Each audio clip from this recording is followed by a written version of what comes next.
meus queridos, tudo bem com vocês? Espero que sim. Na aula passada, analisamos os fatores da Primeira Guerra Mundial, todo o quadro que antecede essa guerra. Hoje, falaremos do fator imediato da guerra.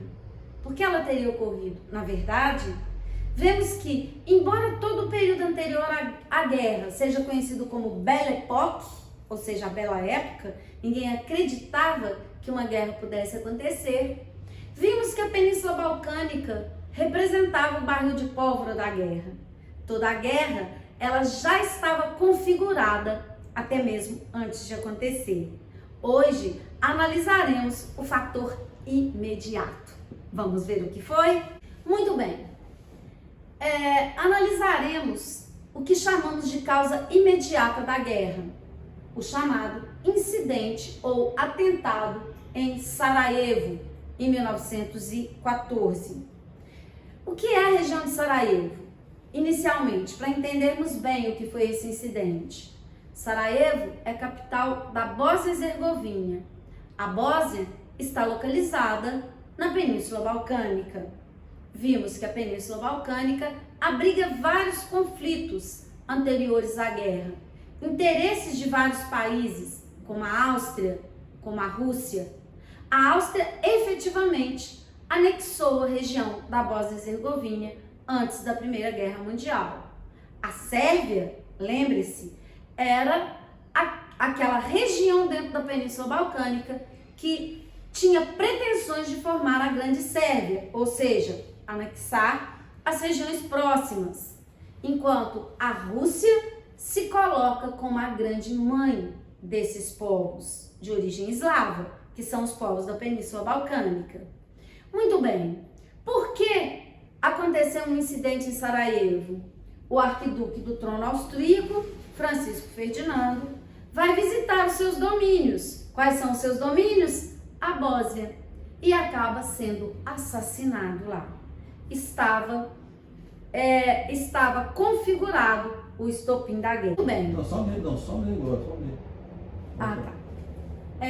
Então vejam bem, o atentado em Sarajevo foi um incidente que em 28 de junho de 1914 vitimou o arquiduque Francisco Ferdinando, herdeiro do Império Austro-Húngaro, e sua esposa, a duquesa Sofia de Hohenberg, em Sarajevo, capital da Bósnia.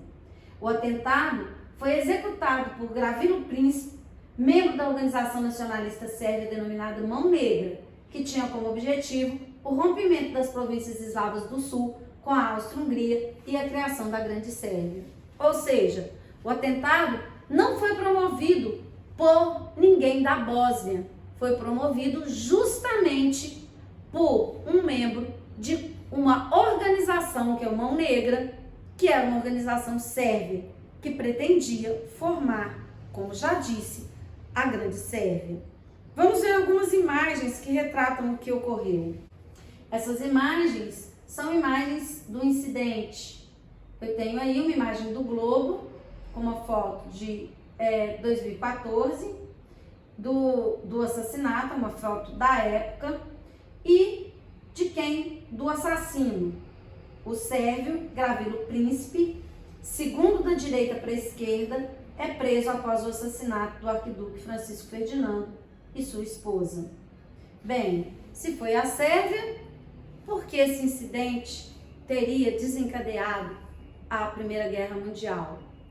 Na verdade, o Império Austro-Húngaro envia um ultimato para a Bósnia, exigindo o pagamento de uma indenização por parte da Bósnia, mesmo não sendo e não tendo nenhum processo que tenha de fato apurado a culpa da Bósnia no incidente.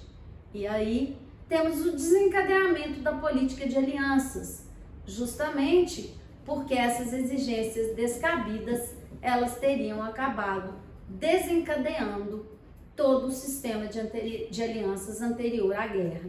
O incidente desencadeia a política de alianças que já estava configurada antes da Primeira Guerra. Temos do lado dos países da Tríplice Aliança o Império Austro-Húngaro, a Alemanha o Império Turco-Otomano, a Bulgária e a Itália. E nos países da Tríplice Entente, a Sérvia, a Rússia, a Bélgica, a França, a Inglaterra, o Japão, a Itália, a Romênia, Estados Unidos e a Grécia. Lembrando que a Itália, ela muda de lado durante a Primeira Guerra, em 1915 passa a fazer parte da Tríplice Entente. E a Romênia entra em 1916, Estados Unidos e Grécia entram apenas em 1917. O que ocorreu que desencadeou o próprio conflito através dessa política de alianças? O Império Austro-Húngaro, incitado pela Alemanha, faz uma série de exigências à Sérvia, já que o assassino, ele foi pego no ato mesmo do assassinato de Francisco Ferdinando. Quando a Sérvia ela recebe esse intimato, prestem atenção, a Áustria fez uma série de exigências à Sérvia, como o controle dos grupos nacionalistas, o fechamento de publicações anti-austríacas e a participação de oficiais austríacos nas investigações do crime. A Sérvia agiu com moderação nos momentos seguintes, mas não aceitava a participação de austríacos no inquérito, pois isso feria a soberania nacional da Sérvia. Ou seja, no momento que a Sérvia se recusou apenas em um ponto a atender às exigências dos austríacos, os alemães incitam a Áustria a declarar guerra à Sérvia. O que ocorre aí? A Sérvia não era protegida pela Rússia, a grande mãe dos eslavos? A Rússia, então, se coloca ao lado dos sérvios. Estava iniciada a Primeira Guerra Mundial. Muito bem, então agora iremos para o mapa para entender o que de fato aconteceu, essa política de alianças. Observem o mapa. Esse mapa mostra a Tríplice Aliança em 1882, a Tríplice Entente em 1907, e em maio de 1915, a saída da Itália da Tríplice Aliança, passando para o lado da Tríplice Entente, e os países invadidos pelas forças da Alemanha e Império Austro-Húngaro. A Alemanha, que se posiciona ao lado do Império Austro-Húngaro, acaba invadindo países neutros, como por exemplo a Bélgica. Mas isso é uma história que vamos ver em nossa próxima aula. Um beijo para vocês, espero que tenham entendido, espero que tenham gostado.